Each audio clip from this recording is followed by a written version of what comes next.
활동을 밝혀주실 것으로 크게 기대합니다. 모두 박수 부탁드리겠습니다. 예, 권영세 의원입니다. 우리 먼저 임명진 목사님께서 제 시간을 많이 뺏어가셨는데, 그 다음에 우리 추경호 대표님도 마저 뺏어가시고, 그래서 저는 뭐 그냥 좀 빨리 끝내야 될 것 같습니다.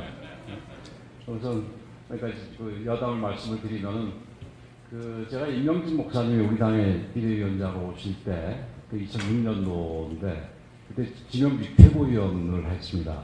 그래서 우리 황의호 대표님, 비대위원장님이 당시에 사무총장이시고, 그때 39초를 하는 얘기가 그때 아주 전설처럼 있었는데, 사실 모시고 올 때 여러 가지 얘기들이 많았어요. 저쪽 진영에서도 많이 있었지만, 우리 쪽 내부에서도 왜 우리 쪽 사람이 아닌 분을 모시고 오냐. 윤리위원장이면 굉장히 중요한 역할을 하는 건데, 이런 얘기도 참 많았습니다. 근데 우리 임명진 목사님이 윤리위원장도 열심히 해주시고, 또 그 다음에 우리가 자한당 시절에도 비대위원장으로 또 열심히 좀 우리 당을 어려웠을 때 지도를 해주시고, 또 이번에도 이렇게 어려웠을 때 이 가슴을 콕 찌르는 그런 우리가 필요한 얘기들 많이 해주신 것 같습니다.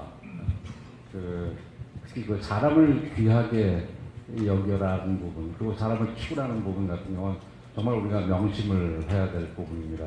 그러니까 귀하게 여기는 부분도 그렇지만, 특히 저도 2012년대 공천을 이제 책임자로서 해봤는데, 그때 보면은 젊은 분들 갖다 갑자기 이렇게 이 선거에 내세우면서 이분이 참 좋은데 이런 분이 될 수가 있을까 하는 그런 의문들이 있었고, 실제로 그때는 좀 운이 좋아가지고 저희들이 100석, 120석을 예상을 했다가 150석이 넘는 큰 좋은 성과를 거뒀지만, 그래도 젊은 분들, 아까운 분들이 많이 입성에 실패했던 기억이 있습니다. 이런 부분은 우리가 명심을 해서 앞으로 새롭게 구성되는 지도부에서는 잘 우리가 참고를 해야 될 부분이라고 생각을 합니다. 근데 사실은 이 슬기로운 의원 생활 부분에 대해서 왜 자꾸 저보고 하라고 그랬는지를 잘 모르겠습니다만은, 우리 추경호 대표님이나 이런 분들께서 아마 제가 헌번이 제일 빨라서 그런 것 같습니다. 여러분 헌번 아세요? 네? 군대 가면 군번이 있듯이 이 국회의원들은 헌번이 있답니다. 저는 박계동 전 의원님한테 처음 들었는데, 박계동 의원님이 이게 17대, 그때가 17대죠. 17대 때 이제 다시 들어오셨는데, 그분이 원래 14대인가 13대 때 의원 생활을 시작했습니다. 자기가 재선 의원이지만 헌번으로는 굉장히 빠르다고 그렇게 주장을 하셨는데, 제가 보니까 여기 16대에서부터 의원을 한 사람은 별로 없는 것 같고, 없는 것 같고, 그 다음에 또 제가 그 사이에 두 번이나 떨어져가지고, 이 공백기에서 원외위원장으로서 서러움까지 겪어본 사람이기 때문에 의원직이 얼마나 소중한지를 좀 알 거라 생각을 하고 저한테 맡긴 거가 아닌가 이렇게 생각이 되는데, 이거 뭐 제목은 슬기로운 의원 생활이지만, 이게 이제 경험 얘기하다 보면 이게 뭐 할 수 없이 이게 라떼는 마리아가 이게 될 것 같습니다. 근데 저는 라떼는 마리아가 이렇게 조롱처럼 들 때 조금 거기에 대해서 거부감을 가지고 있었던 게, 우리가 이 역사를 알고 히스토리를 알고 옛날 거가 우리한테 큰 도움이 되는 부분도 틀림없이 있는데, 옛날 거에 대해서는 이렇게 일방적으로 라떼는 마리아 하는 거를 좀 저는 동의를 할 수가 없습니다. 그래서 오늘 어쩔 수 없이 라떼는 마리아도 좀 나올 것 같습니다. 그래서 제 변명으로 이 변호를 하기 위해서 얘기를 하자면, 한때 최근에 투키디데스의 펠로폰네소스 전쟁사라고 되게 어려운 읽기 힘든 책인데, 잠시 유행을 했던 그런 적이 있었습니다. 근데 거기에 앞부분에 보면은 투키디데스라는 사람이 자기가 왜 이 펠로폰네소 전쟁사를 이렇게 상세하게 기록하는지에 대해서 설명한 게 나옵니다. 이게 역사는 반복이 되기 때문에 후대가 반드시 참고해야 될 필요성이 있기 때문에 이거를 이렇게 상세하게 기록한다 이렇게 얘기를 했는데, 오늘도 제 경험 겪은 거 위주로 좀 간단하게 말씀을 드리겠습니다. 아까 말씀드렸듯이 시간이 이제 한 20분밖에 안 남았는데, 이게 지금 위기 직전에서 우리 임명진 목사님께서 위기와 관련해서 말씀을 드렸습니다만, 제가 이렇게 한 20년 정치 생활을 해보니까 뭐 위기가 한두 번이 아니라 위기가 아닐 때가 없습니다. 이게 뭐 위기 한 위기 지나면 또 다른 위기가 오고 이렇게 되는데, 그러면 당연히 위기는 극복을 해야 되고, 이제 어떻게 극복을 해야 되느냐 부분에 있어서는 위기를 제대로 극복을 해서 우리가 체력을 좀 길러야지 그 다음 위기가 왔을 때 제대로 대처할 수 있게 되는 그런 부분이 있는 것 같습니다. 그래서 제가 한 3개 정도 케이스를 얘기를 드리려고 하는데, 그 중에서 저는 지금 여태까지 겪은 위기 중에서 2004년도 당시가 제일 어려웠다고 생각을 합니다. 이게 아마 여기 권영진 의원 끄떡거리시는데, 그때 아마 같이 소장파로서 경험을 했기 때문에 잘 아시리라 생각이 됩니다. 지금 우리가 이 대통령, 여당으로서 대통령이 우리 당이라는 거에 대해서 사실은 지금 정치를 많이 안 하신 분들에 대해서는 그렇게 크게 느끼지는 못하실지 모르고, 또 뭐 정부가 좀 불편하니까 할 때는 오히려 이 정부가 이렇게 우리를 힘들게만 한다 뭐 이런 식의 생각을 할지 모르지만, 이 야당 생활을 오래 겪어보면은 정부가 우리 편이고 대통령이 우리 편이라는 게 그게 얼마나 우리한테 힘이 되는지를 잘 모릅니다. 그래서 이런 부분을 우리가 명심해야 되는데, 2004년도 때는 우리가 2002년도 당시 대선에서 이회창 총재가 노무현 대통령한테 패하고, 그 바로 뒤에 또 이어가지고 얼마 안 있다가 이 소위 첫대기 대선 작업 수사가 시작이 돼서 우리 당의 중진 의원들 여럿이 이제 이 감옥에도 가고 이런 상황이었습니다. 그래서 그 뒤에 이제 민주당에서도, 그러니까 이 노무현 대통령이 속한 당에서도 좀 약간 이 내분이 있어서 당이 분열이 됐습니다만은, 우리가 당시에 추미애, 지금 요번에 화제가 됐던 추미애 의원이 남아서 있던 민주당하고 우리 당하고 이 탄핵, 노무현 대통령의 말 몇 마디 가지고 탄핵을, 탄핵을 했다가, 탄핵 소추까지는 성공을 했습니다만은, 소추한 이후에 이 판결이 나기 전까지도 엄청나게 큰 역풍을 맞았습니다. 당시에 소장파들 같은 경우는 그냥 단지 정치적인 편향성이 있는 말을 한 정도니까 노무현 대통령 말이 적절하지는 않다고 생각을 하지만은, 탄핵까지 가는 것은 옳지 않다라고 이 반대를 했다가, 우리 당의 당원들 중에서 좀 이 성향이 더 오른쪽에 계신 분들한테는 빨갱이 소리 듣고, 그때는 우리가 범죄한 당사가 있었는데, 당사에서 내려가다 그분들이 저희들한테 무슨 책 집어 던지고 이렇게 해가지고 도망 다녀야 되고 이런 상황까지 갔었는데, 나중에 이 노무현 대통령이 한마디를 더 합니다. 그때 권평식 노무현 대통령의 형의 비리와 관련해서 노원평 씨를 탓한 게 아니라 거기에 달라붙었던 사람들에 대해서 비판을 하는 말을 해서, 당시에 대우조선 해양인가요? 거기에 사장을 하시던 분이 한강에서 투신 자살을 하게 됩니다.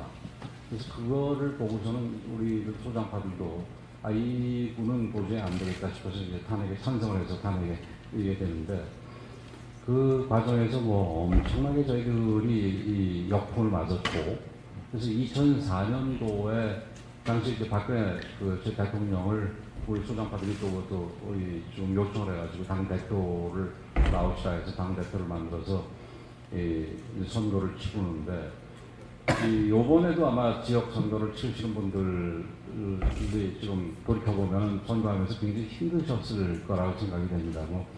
선거 과정에서 지금 지하철이나 이 거리에서 명함 나눠주고 이럴 때 좀 욕도 하고 하는 사람도 좀 있고, 또 명함 주면은 안 받는 사람들 많고, 심지어 꾸겨버리는 사람도 있고 그랬는데, 그때는 그 정도가 아니었습니다. 노골적으로 꾸겨가지고 얼굴에 집어던지고, 그 다음에 어떤 분들은 저 멀리서 와가지고 굳이 쫓아와가지고 왜 손가락 욕하는 거 있잖아요. 후보한테 그렇게 하고 가고, 제가 지금 제일 기억나는 거는 여기 그거 가신 분들도 많이 있으시겠습니다만은, 왜 예비군 동원훈련들 젊은 사람들 하잖아요. 어둑어둑할 때. 되게 한 6시 무렵 이렇게 하는데, 동원훈련을 갔다가 거의 봉변당할 뻔했습니다. 그래서 거기에서 그냥 도망치듯이 나오는 기억도 있고, 저녁 때 이제 저녁 드시는 분들한테 인사를 명함 주고 인사하러 갔을 때는 거의 욕하거나 술병을 집어던지고 술잔을 집어던지고 난리가 아니었습니다. 그래서 그런 때에 그때를 생각을 하면 사실 지금 우리가 처한 위기는 그보다는 좀 덜하다고 생각을 하는데 그 이제 당시에 그제 저희 그 지금 큰 딸이 제가 딸만 둘인데 큰 딸이 초등학교 5학년인가 그랬습니다. 근데 이 하루는 이제 본 선거가 시작되기 전이고 좀 이제 사실상 선거 운동을 하기 시작할 텐데 정색을 하면서 아빠를 좀 보자는 거예요. 초등학교 5학년짜리가. 그러니까 하는 얘기가 아빠는 왜 남들 욕먹는 직업만 쫓아다니면서 하냐는 거예요.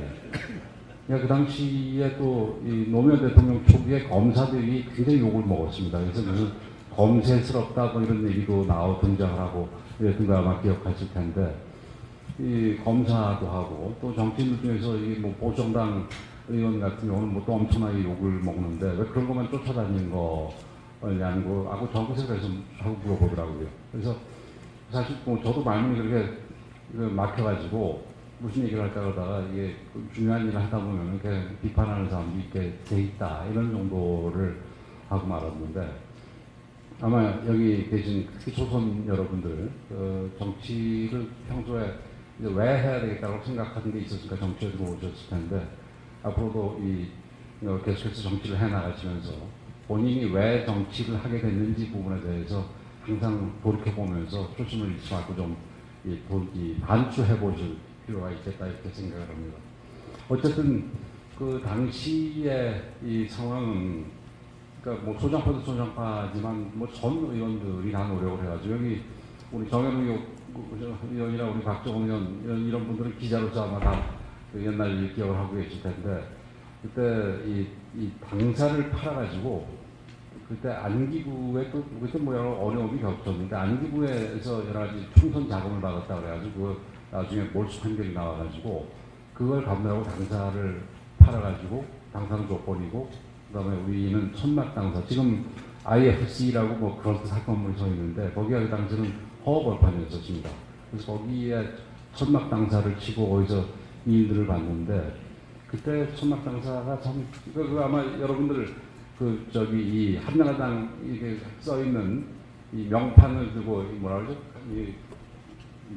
간판이 아닌 명판 현판을 들고 이 박근혜 대통령 당시 대표가 이렇게 걸어오는 모습 이게 역사의 뭐 이 사진으로서 많이 보셨을 까 생각이 드는데 이제 그런 것도 하고 그다음에 당시에 정치관계법 같은 경우도 우리 당이 주도를 해서 많이 바꿨습니다. 지금 여러분들은 힘들겠습니다만은 우리 후원금도 사실은 그 이전까지는 이 개인은 2천만 원까지 낼 수가 있고 그다음에 법인도 한 4천만 원 정도까지 낼 수가 있고 한도는 제한이 없었습니다. 근데 그거를 저희가 주도를 해가지고 저도 정치개혁특위의 위원으로 했습니다만은 전체가 선거금액은 1억 5천 그 다음에 법인은 아예 못 내게 하고 개인도 500만 원 범위에서 이제 줄였죠. 그래서 사실 먼저 정치해서 그 법을 만들어 놔가지고 그 당시 편했을지 모르지만 여러분들 불편하게 한 부분에 대해서 대단히 죄송스럽게 생각을 하는데 근데 어찌됐든 이 의원들이 돈이 별로 없으니까 이 돈 달라는 사람들은 별로 없어졌기 때문에 오히려 속편한 부분도 있으리라 생각이 됩니다. 그러니까 두 번째는 역시 2012년도에도 또 한 번 위기가 있었죠. 2012년도에는 거기 직접적으로 관여되신 분이 우리 나경원 의원도 계십니다만 그때 오세훈 시장이 이제 이 주민투표 무상급식 주민투표를 하고 그다음에 시장직을 버린 바람에 이제 서울시장 보궐선거가 생겼는데 당시에 뭐 터무니없는 저쪽에 선전 그때 뭐 1억 피부까지 뭐 이런 말도 안 되는 그 생태탕 비슷한 선전도 있었고 그다음에 이명박 대통령이 그때 무슨 나중에 사과를 옮긴데 그거 관련해가지고 또 여러 가지 시비가 있어 아주 악재들이 굉장히 겹쳐서 당시의 선거는 우리 성적이 별로 안 좋았습니다. 당시 홍준표 지금 요즘 유명한 홍준표 시장께서 그 당시에 그 대표였는데 그 당시에도 뭐 바로 이 선거에 졌으니까 물러나야 되는 거 아니냐 그러니까 그 당시 이긴 것도 아니고 진 것도 아니다라는 유명한 말을 남기시고 계속해서 좀 버티셨는데 근데 그 뒤에 우리 당 의원이 이 선관위의 이 컴퓨터 시스템을 디도스로 공격한 게 나중에 밝혀집니다. 그래서 그것 때문에 이제 더 이상 버티지 못하고 이제 박근혜 대통령이 당시도 비대위원장으로 등장을 하게 되는데 그때는 제가 사무총장으로서 12월 지금 뭐 생생하게 저 기억이 납니다. 12월 30일 날 종무식을 하고 들어가는데 그 종무식 하는데 전화를 하셨더라고요. 그래서 좀 그 사실은 그 선거구 사무총장 하는 거가 굉장히 힘듭니다. 여기 장동영 의원 계시지만 사무총장의 저주를 용케 뚫으셨어요. 어디 계세요? 여기 계세요. 내가 전화해가지고 사무총장 저주가 있으니까 단단히 선거운동하라고 얘기했는데 단단히 잘 하셨습니다. 그래서 12년도에 이제 사무총장을 처음에 안 하겠다 그랬더니만 그 양반이 하는 얘기가 이 권 의원님은 왜 맨날 뭐 하라고 하면 자꾸 안 하겠다고 그러냐고. 그래서 뭐 이 얘기 저 얘기 하셔서 이제 안 받을 수 없어서 받았는데 그 당시에는 요즘 못지않은 위기가 있었습니다. 뭐 당시에 우리도 여기서 분당이 돼가지고 지금 우리를 못 살게 하는 그 이 야당으로 변해버린 정당이 있습니다만 그 당에 우리 쪽에서도 또 아주 핵심적인 이론가로 계셨던 박세일 수석이 돌아가셨죠.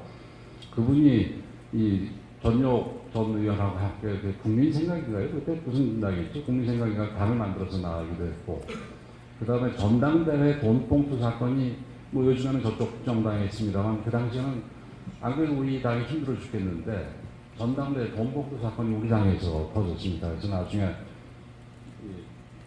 박기태 의장께서 그걸로 뭐 중한 처벌은 아니지만 처벌 받으시고 뭐 이런 일들이 한꺼번에 벌어져가지고 그 굉장히 좀 어려운 일이 있었습니다. 근데 그 두 번에 그 극복을 그래서 이제 2010년 총선을 치게 되는데 그 2010년 총선은 제가 이제 공천심사위원회에 사실상 간사로서 이 책임을 지고 치렀는데 지금 생각해 보면은 조금 무리한 것들도 많았어요. 당시에 현역들을 무조건 25%를 컷오프를 했습니다. 그래서 여론조사를 통해서 무조건 컷오프를 했고, 그 다음에 강남 이 서초 송파에 우리 쪽이 유리한 그 서울의 지역 같은 경우는 지역구 3선 연속해서 없다 해서 다 이 공천에서 배제를 시키고 뭐 이런저런 조치들이 굉장히 많았습니다. 근데 어찌됐든 그런 부분들에 대해서 우리 의원들, 우리 당에 소속된 분들께서 잘 받아들여 주셔가지고 아까도 말씀드렸듯이 우리가 100석에서 120석 예상을 했는데 직접 투표를 열어보니까 우리가 151석인가 이렇게 해서 우리가 이겼죠. 근데 저는 떨어졌죠. 그래서 좀 아쉬웠는데 그 두 번의 위기 때마다 우리가 그 위기를 잘 극복을 할 수 있었던 부분은 우리가 다 이렇게 그러니까 이 개개인의 어떤 사정을 다 묻어두고 당을 위해서 협력을 하고 단합을 했다라는 부분에서 우리가 그러니까 위기를 극복할 수 있었던 그런 동인이 되지 않았나 이렇게 생각이 됩니다. 근데 제가 방금 지금 말씀드린 세 번째 위기는 2016년도에 소위 최순실 태블릿과 관련된 그때 이제 문제가 터지기 시작하면서 탄핵으로 가는 위기에 있어서는 우리가 좀 분열이 됐습니다. 당시에 이게 뭐 아까 임명진 목사님도 얘기를 하셨습니다만 심심한 게 이제 이 부분선이 봉합되지 않고 계속해서 이어져 오다가 결국은 그때 이제 터지게 됐는데 그 상황에서 이제 결국 뭐 바른 정당 생기고 그 다음에 대통령은 탄핵으로 가고 이런 부분들이 결국은 그 위기를 극복하지 못하고 대통령 탄핵되고 그 다음에 뭐 대선 지고 그 다음에 보수정당이 굉장히 힘들어지는 그런 원인이 됐다고 생각합니다. 물론 이 부분에 대해서 이건 제 해석이고 달리 해석하는 분도 계시겠습니다만 특히 탄핵 부분과 관련해서는 분당도 그렇습니다. 탄핵 부분과 관련해서는 아까 임명진 목사님도 얘기를 하셨습니다만 사실 우리나라에서 헌법전 속에 있어야 될 부분이 나오는 바람에 그 이후에 탄핵이 무슨 뭐 아무나 불러대는 이름이 됐습니다. 뭐 조금 전에 보니까 이 검사 탄핵 조치하는 부분이 헌법재판소에서 5대4로 기각했다고 뉴스가 나오는데 지금 그 이후에 탄핵이 벌써 이상민 장관 탄핵 했다가 기각이 됐죠. 그 다음에 법관 하나는 탄핵했다가 중간에 그만두었으니까 그거는 각하가 됐던 걸로 제가 기억을 하고 지금 검사 2명이 아직도 지금 탄핵, 이 헌법재판소의 탄핵 심판에 지금 계류 중인 걸로 제가 알고 있습니다. 이게 탄핵이 너무 많아진 부분도 그렇고, 문제가 돼서 지금까지도 이게 계속해서 문제를 일으키고 있고, 앞으로도 저는 계속되리라고 생각이 됩니다. 이게 우리 한동안 탄핵에 대해서 제대로 막아내지 않는다면 탄핵 얘기는 계속해서 나올 거라고 생각이 됩니다. 그리고 그 탄핵 얘기가 계속해서 나오는 그런 나라에, 그런 헌정 질서를 가진 나라는 이게 뭐 제대로 된 나라가 될 수가 없죠. 우리가 가끔씩 뉴스를 보면서 뭐 이게 좀 바나나 리퍼블릭 같은 나라들 외신 보도가 있지 않습니까? 근데 뭐 맨날 탄핵하고 뭐 대통령이 바뀌고 누가 바뀌고 이런 나라가, 더군다나 우리나라의 경제 규모를 가진 나라에서 그런 일이 벌어진다면 그 경제 규모를 지키거나 아니면 우리 같이 안보적으로 위협이 있는 나라에서 그런 그 사태가 벌어질 경우에 안보적인 문제를 제대로 해결할 수가 있겠습니까? 그래서 이런 부분에 대해서 우리가 좀 잘 해야 될 것 같다는 생각이고, 분당 부분도 사실 제가 그 당시에 유승민 의원이, 그러니까 저는 그때 원내라서 사실은 2016년에 별로 그렇게 깊이 관여를 하지 못했는데 한 의원이랑 같이 찾아왔더라고요. 저를. 그래서 뭐 도와달라는 취지로 아마 찾아왔던 걸로 기억을 하는데, 그래서 제가 그런 얘기를 했어요. 김무성 의원한테 똑같은 얘기를 했죠. 이게 탈당은 절대 하지 말아라. 나중에 합치는데 어려움이 생긴다. 그러니까 당신들이 이 당을 먹어라. 당시에 이정현 대표가 있었는데, 이정현 대표를 물러나게 하고 김무성 선배, 유승민 유승민 의원도 저보다 1년 선배니까 평소에 유승민 선배 이러는데 직접 이 당을 차지해라 그래서 하는 거지. 나중에 이게 다시 합치게 되는 거 굉장히 힘들게 된다 이런 얘기를 했습니다. 근데 그분들 얘기는 당시 이제 반기문 총장을 염두에 둔 부분이라고 그렇게 얘기를 했는데, 실제로 반기문 총장이 이제 저하고는 오래된 인연이 있어서 저한테 좀 도와달라고 해가지고 선거 때 잠깐 도움을 바깥에서 준 적이 있습니다. 왜냐하면 제가 이 탄핵을 당한 박근혜 대통령 선거를 사실상 주도했던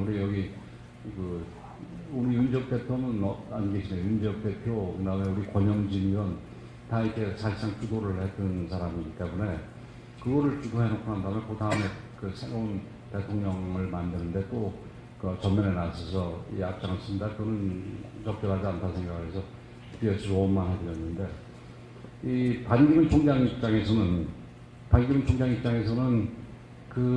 당이 두 개로 나뉘니까 정말로 힘들었습니다. 이게 어느 당으로 가야 될지, 이게 혼자 이 바깥에서 있자니 돈도 많이 들고 사람도 없고 여러 가지 자원이 부족해가지고 힘든데, 이 바른정당을 가자니 이거는 지지율도 너무 낮고, 이 자유한국당을 가자니 여기는 탄핵과 관련된 사람들만 고스란히 모아 있으니까 거기 하기도 뭐하고, 그러다가 결국은 2월 1일 날 들어가게 되는데, 제가 이 말씀까지 같이 드리는 이유는 우리가 여기 어떤 이 젊은 의원님들 같은 경우는 단합하고 뭉쳐야 된다. 이건 단합만 하면 다 이게 다 되는 거냐. 그보다는 이게 옳은 길을 가고 이래야 되는 거 아니냐. 이런 생각을 하실 수도 있겠습니다만은, 일단은 어떤 우리가 노선이라든지 어떤 결정을 할 때 치열하게 싸워가지고 치열하게 논쟁을 해서 하나의 안을 만들어 놓고 난 다음에 그 다음에는 우리가 단합을 하지 않으면은 우리가 2016년도 때 실패했던 그런 일이 틀림없이 벌어지고, 지금 이번에 우리가 닥쳐있는 위기를 극복해 나가는 과정에 있어서도 여러 가지 아마 이견들이 많이 있을 겁니다. 무슨 지금 우리 황우여 대표님이 아주 수고하고 계시는 전당대회와 관련된 부분 외에도 여러 가지 노선과 관련해서 여러 가지 머리 아픈 부분들이 많이 있을 텐데, 그런 부분에서 우리가 논의는 치열하게 하되 나온 결론에 대해서는 우리가 다 같이 따라주는 것이 맞겠다 이런 생각을 합니다. 이게 벌써 시간이 다 돼가는데, 이런 부분과 관련해서 제가 전체와 관련해서 부분을 말씀을 드리면, 지금 총선 백서를 이제 만드는데 거기서 여러 가지 얘기가 우리 조정원 의원 앞에 계시네요. 여러 가지 어려움이 많이 있으시라 생각이 드는데, 총선 백서는 어디까지나 총선 백서입니다. 이 총선과 관련해서 회기적으로 우리가 총선에서 뭘 잘못했기 때문에 이렇게 졌느냐, 이 부분에 대해서 이제 논의가 되고 거기 논의 결과가 기록이 될 텐데, 지금 우리가 해야 될 부분은 앞으로 지금 우리가 어떻게 잘 해야지 2년 뒤에 지방선거, 3년 뒤에 대선에서 우리가 또 정권 재창출할 수 있는지 이런 부분에 대해서는 별도의 논의가 필요합니다. 그래서 아마 지금 비대위 차원에서는 만들어지기가 쉽지 않겠지만 이게 그 새로 전당대회에서 팀이 구성이 된다면은 예를 들어서 혁신이가 됐건 뭐가 됐건 간에 그런 우리가 앞으로 어떻게 혁신의 방향을 나아갈지에 대해서 우리가 고민하는 그런 단위가 반드시 만들어져야 되고 그런 부분에 있어서는 여기 특히 그러니까 경험이 있는 분도 계시지만 특히 초선 의원님들께서 이렇게 좀 많이 참석을 하시는 게 중요하다 이렇게 생각이 됩니다. 이게 전체와 관련해서 우리 의원들 전체와 관련돼서 말씀드린 부분을 원래 조금만 하려고 하는데 그거 하다가 벌써 시간이 다 지나갔는데 의원 개개인이 어떤 그 일을 하셨으면 좋겠다에 관한 부분에 대해서 제가 짧게 그냥 한두 가지만 말씀을 드리겠습니다. 저는 보수의 이 강점이 능력하고 품격이라고 생각을 합니다. 그 중에서 능력 부분에 있어서는 우리 여기 들어오신 분들이 다 이렇게 훌륭하신 분들인데 이게 훌륭하신 분들이 자기 분야에서 훌륭하신 분들이 꼭 자기 분야에서 상임위 활동은 하지 않을 수도 있을 겁니다. 그게 뭐 어쩔 수 없이 그렇게 되든 아니면 본인이 새로운 분야에 도전을 하고 싶어서 그렇게 되든 새로운 분야에 하게 되는 경우가 있을 텐데 예를 들어서 제가 이제 2002년도에 처음으로 보궐선거에서 당선이 되니까 그때는 이제 빈자리에 막지 보니까 과기정이라는 데를 들어갔습니다. 근데 과기정이는 요즘에로 치면 과방위 비슷한 건데 지금 요즘에 과방위는 뭐 방송 쪽이 주 논의사항, 주 쟁점이지만 그 당시에는 정보통신 쪽이 주 쟁점 사항이었습니다. 그래서 그 뒤에 이제 휴대전화 도청 얘기도 나오고 뭐 이랬는데 처음에 들어가니까 이게 도대체 뭔 소리인지 하나도 모르겠어요. CDMA 빼놓고는 소위 에크로님 그 문자들 무슨 ABC BCD 이렇게 나오는데 하나도 모르겠는데 그 다른 사람들 멀쩡하게 가만히 있더라고요. 당시에 거기엔 다 원로들이 계셨습니다. JP도 계셨고 강재석 대표 무슨 박근혜 그 대통령 다 그 상임위에 계셨는데 그래서 그 세 분들 빼고 다른 분한테 이제 나중에 한 며칠 지나서 몇 번 지나서 물어봤어요. 이런 에크로님 두 문자들이 뭔지 다 아시냐? 근데 그분들도 잘 모르시더라고요. 저만 모르나 했는데. 사실 16대까지는 이 상임위의 실력이라든지 정책 능력이라든지 이런 게 그렇게 크게 중요하지 않았습니다. 근데 17대 국회가 들어서서 17대 국회가 엉망으로 만든 거가 여러 가지 있습니다만 그 이후부터는 이 정책 부분에 있어서 굉장히 중점을 두게 됐는데 특히 우리 같이 지금 굉장히 어려운 그 상황에 처해 있는 여당 입장에서는 한 분 한 분이 정책 능력에서 최고가 돼야 됩니다. 이게 결국은 민심을 부합하는 게 나서 민심 가가지고 무슨 자주 만나서 악수만 여러 번 해서 된다는 게 아니고 될 일이 아니고 민심이 요구하는 그런 정책들을 만들어내줘야 될 텐데 이런 부분에 있어서는 우리 한 분 한 분이 다 엄청나게 많은 노력을 해야 될 거다 이런 생각이 되고 관련해서 우리 당과 관련해서는 옛날에는 사실 정조위가 굉장히 의미 있는 일들을 했습니다. 정책위 의장 밑에 3개 또는 6개의 정조위를 만들어가지고 정조위 위원장이 당하고 필요하면은 대통령실 당신 청와대지 청와대 쪽에 있는 그 인원들도 이끌어서 당이 주역을 했던 일이 많이 있었거든요. 근데 특히 이제 당과 이 대통령실 정부의 지지율이 어떤 때는 대통령 지지율이 좀 높고 어떤 때는 당 지지율이 좀 높고 이렇게 서로 이렇게 엎짝뒤짝 좀 이렇게 구분되는 경우가 있습니다. 그래서 구분될 경우에는 당의 지지율이 좀 높을 때는 당이 주도를 좀 할 필요가 있고 대통령의 지지율이 높을 때는 대통령실이나 정부가 주도할 필요가 있는데 지금 같은 경우는 대통령 지지율이 요즘에 최근 좀 낮은 상황이니까 당이 적극적으로 하려면은 이 정조위를 만들어서 특히 초선 의원님도 많이 거기 들어가가지고 활동을 하시는 게 중요할 거라고 생각이 됩니다. 근데 보통은 정조위에 이 간사만 하고 몇 분만 들어가는데 거기 안 들어갔다 하더라도 여러분들 관심 있는 분들은 그 정조위 회의 같을 때 그 초선 의원님 가셔도 됩니다. 옛날에 그 초기에는 최고위원회를 열면은 최고위원도 아니고 아무것도 아닌데 거기서 맨날 방청하시는 의원님들이 많이 있었어요. 근데 그때는 좀 이상하게 봤는데 지금 생각하면 우리 초선 의원님들이 당이 돌아가는 거를 좀 빨리 익히기 위해서는 최고위원회 가서 방청을 해도 좋고 원내 그 지도부 회의에서 특히 비밀을 해야 될 부분이 아니라면은 방청하겠다 해가지고 이 돌아가는 분위기를 익히면 훨씬 더 빨리 익힐 수 있지 않겠나 생각이 됩니다. 두 가지만 얘기하겠습니다. 그 대파 정치 지향 부분에 있어서는 뭐 친한, 뭐 친윤, 요즘에는 또 뭐 전에는 친이, 친박, 뭐 별 얘기가 다 나오는데 그거는 그런 식의 부분에 대해서는 그러니까 우리가 철저하게 지향을 할 필요가 있습니다. 뭐 저희 경우에는 친이, 친박 분당이 분리가 됐을 때 그것도 마찬가지로 여기 권영진 의원인데 중립 모임이라 그래가지고 이 개파 저 개파 속하지 않는 그런 모임을 만들어가지고 중립운동을 했는데 그때 그러다가 공처에서 박살날 뻔도 하고 별로 혜택을 본 건 없습니다만 지금도 후회하지는 않습니다. 그때 의원 하나하나가 다 개개인이 헌법기관이라고 그러면서 누구의 오야분 꼬붕처럼 졸졸 따라다니는 모습을 별로 좋아 보이지 않습니다. 이게 사실은 오야분 꼬붕 정치를 제가 하면 절대 안 된다라고 기자회견을 했는데 제가 여담을 하나 말씀을 드리면 당일날 서초원 대표께서 전 대표께서 박근혜 대통령 캠프에 들어가는 날이었어요. 그래가지고 기자들이 캠프에 들어간다는 얘기를 서초원 대표가 발표를 하시니까 그 얘기는 관심 없고 권영세 의원이 오야분 꼬붕 정치였는데 어떻게 생각하냐고 자꾸 물어보니까 나중에 화가 나셔가지고 저한테 전화를 해가지고 막 해댔던 일이 있는데 어쨌든 윗분들한테는 별로 좋은 소리는 못 들었습니다만은 지금 궁극적으로는 개파 정치를 극복해나가는 게 본인이 특히 정적인 야심이 있는 분들 같은 경우는 도움이 될 거고 당으로 봐서도 그게 훨씬 도움이 될 거라는 생각이 들고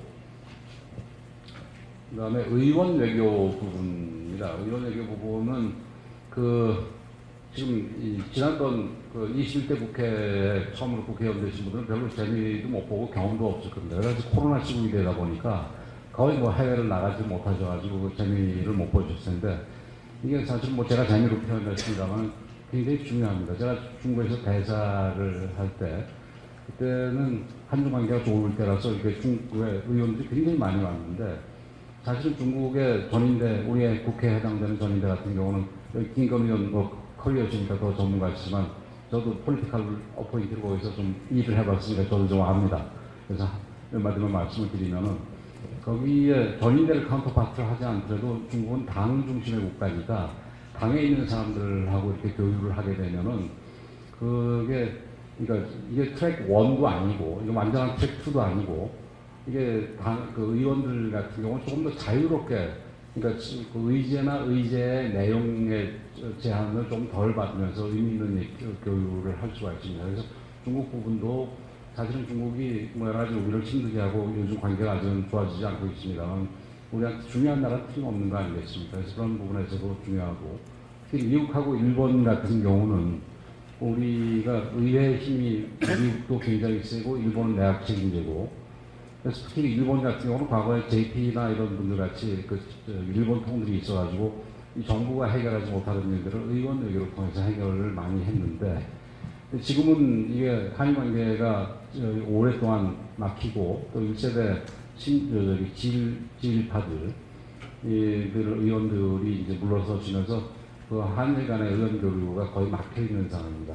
그래서 이런 부분들은 우리 한일 간의 협력이 작년 3월이죠. 우리 대통령께서 결단을 내리셔서 한일 관계가 회복된 이후에 계속해서 유지해 나가는 게 굉장히 중요하다고 생각이 되는데 이런 부분에서 이게 좀 더 반석 위에 놓고 좀 더 깊이 가기 위해서는 우리 의원들이 적극적으로 하는 게 좋다고 생각이 됩니다. 저는 우리가 무슨 이과수폭포나 보지 않고 그 다음에 이 가서 무슨 일을 하는 거라면은 지금 제가 중국, 일본, 미국을 얘기했습니다만 그게 바나나 리퍼블릭을 출장 가더라도 다 이렇게 도움이 될 거라고 생각이 됩니다.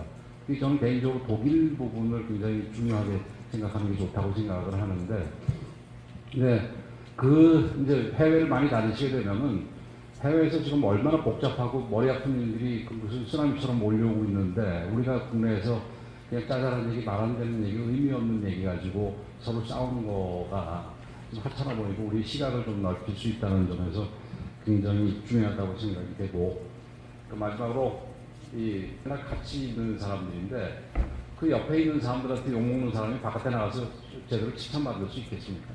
이런 면에서 보좌관들한테 잘하고 뭐 당에서 묵묵하게 일하는 제가 사무총장을 여러 번 했다서가 아니라 사무처에서 참 고생들 많이 합니다. 그래서 사무처 직원들도 잘 하시고 그다음에 피감기관들에 대해서 아주 이 점잖은 분들이 피감기관에 대해서는 아주 뭐 이잡듯이하고 좀 이렇게 하시하게 하는 경우가 있는데 그런 경우도 뭐 대성하기 그런 식으로 하다 하면 대성하기 힘들 것 같습니다. 물론 뭐 예외는 있겠지만 그런 정도로 빨리 맞춰야지 이게 사진 찍고 밥 먹는 시간 뺏으면 안 되니까 이게 뭐 급하게 하느라고 저도 너무 중원벌하게 된 것 같네요. 이걸로 마치겠습니다. 고맙습니다. 예, 감사합니다. 우리 권영석 선배님 다시 한번 큰 박수 좀 보내주시죠. 반사례가 없음에도 불구하고 정말 평소에 가진 경륜을 우리 동료 후배 의원님께 공유해 주신 것 같습니다.